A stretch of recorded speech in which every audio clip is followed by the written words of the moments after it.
여러분, 서울은 지금 무법천지다. 이게 사실일까요? 여러분, 이거 한번 보세요. 이게 서울입니다. 그리고 길거리예요. 보시면 한쪽에서는 술판을 벌리고 또 다른 쪽에서는 자고 있고 그야말로 난리도 아니죠. 시민들은 이렇게 걸어 다닙니다. 시민들은 걸어 다니는데 이게 서울 한복판에서 이런 일이 벌어졌다는 거예요. 이런 일이. 그것도 말입니다. 뭐 적은 인원이 아닙니다.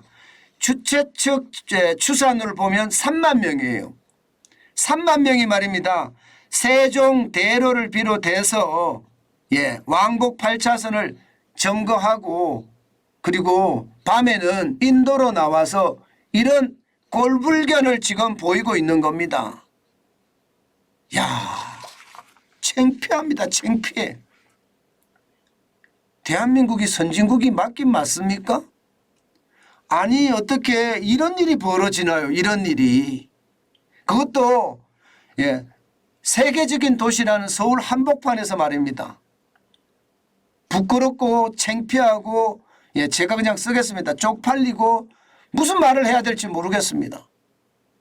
실제로 좀 더 구체적으로 들어가 볼까요? 이거 보세요. 참 고수도 안 치는 게 다행이다 싶을 정도입니다.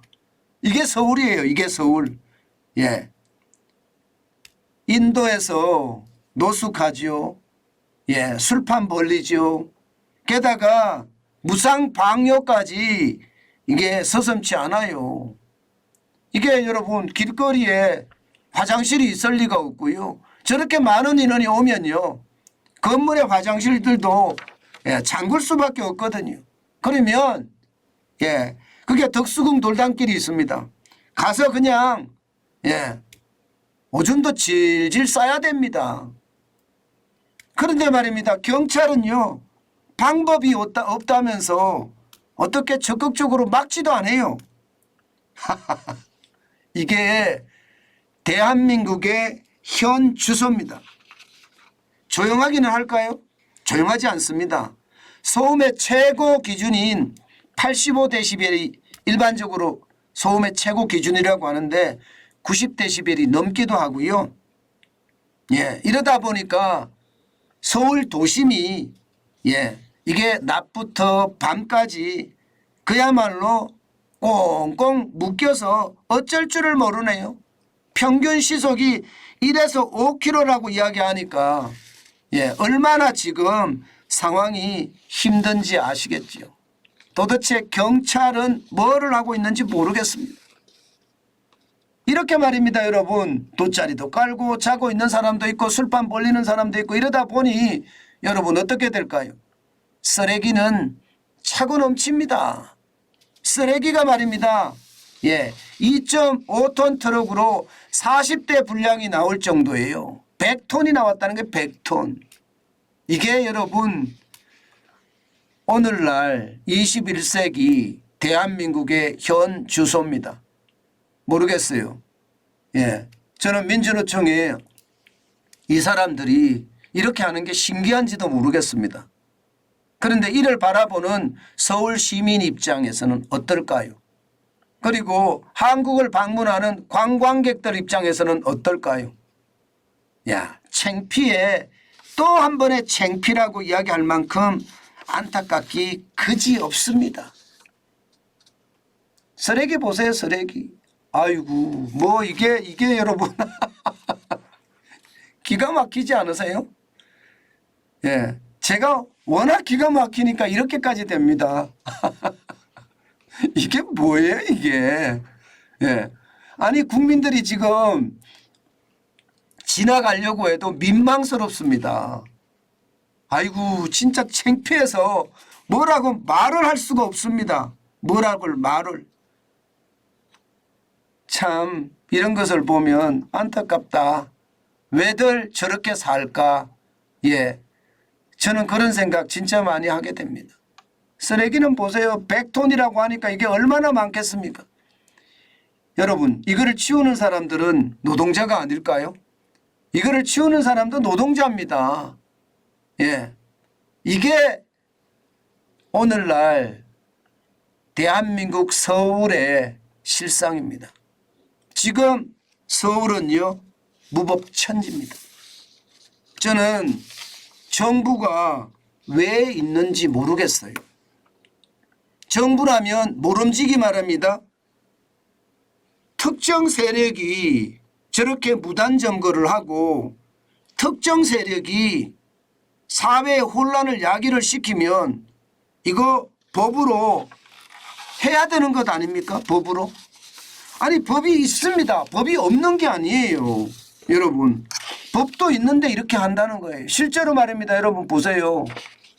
교통 불편을 이유로 집회금지 통보를 할 수 있습니다. 물론 윤석열 정부에서 지난 5월부터 2022년에 보면 170건이나 집회금지 통보를 했어요. 그런데 문재인 정부 시절 2022년 1월에서 5월까지 한 건밖에 없었거든요. 다시 말해서 문재인 정부 시절에 그냥 그게 법위에서 집회를 하는 것 그냥 묵인했다. 계속해서 하게 했다. 이런 얘기인데 그런 타성이 지금 젖어 있다는 이야기입니다. 도대체 경찰은 뭘 하는 건가요? 예. 아니 뭐 도시는 완전히 망가지고 있는데 도대체 경찰은 뭘 하고 있는 거죠?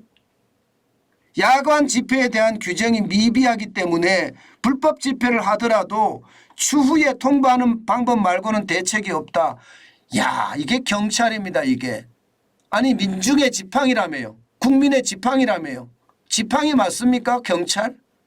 저는 이런 말을 한다는 자체가 문재인 정부 5년 동안 타성에 젖어서 못한다는 뜻이에요.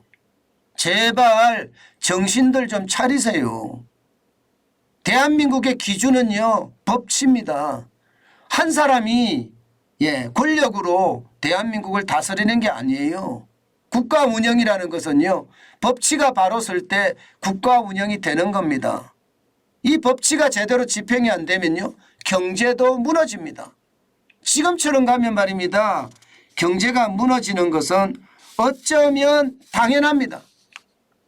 저렇게 술판을 벌리고 노숙을 하고 무단 방뇨를 하는데도 정부가 아니 뭐 정부라고 이야기하기는 그렇고요. 경찰이 타성에 젖어서 문재인 정부의 타성에 젖어서 국민들을 보호하지 못한다면 경찰 자체가 필요 없는 거죠.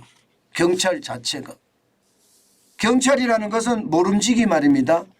국민의 안위와 생명을 보호하는 게 경찰입니다. 그러면 불법이 일어났을 때는 과감한 법 집행이 우리 사회를 안정화로 이끌지 않을까요? 여기저기서 사회를 혼란시키는 세력들이 중구난방으로 마구 튀어나오는데 이 사회를 혼란시키는 세력은 단죄를 해야 됩니다. 법치라는 이름으로 말입니다.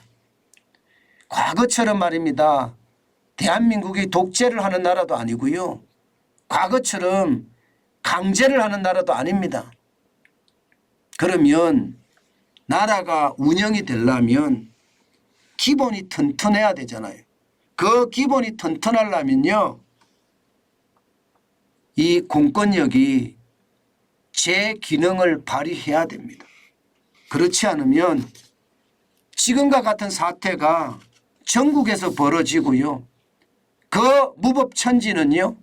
대한민국을 더 창피하게 만들 뿐입니다. 제발 정신을 차려서 대한민국이 기본으로 돌아갈 수 있게끔 그래서 세상이 기본에 충실해서 우리 경제가 그야말로 활력을 되찾을 수 있게끔 저는 강력한 수단이 동반돼야 된다고 생각합니다. 그렇지 않고 지금처럼 수수방관 내지는 소극적인 대처는요. 결국 사회를 혼란시킬 뿐만 아니라 우리 경제를 망치는 그런 지름길이 될 거다. 저는 그렇게 생각합니다.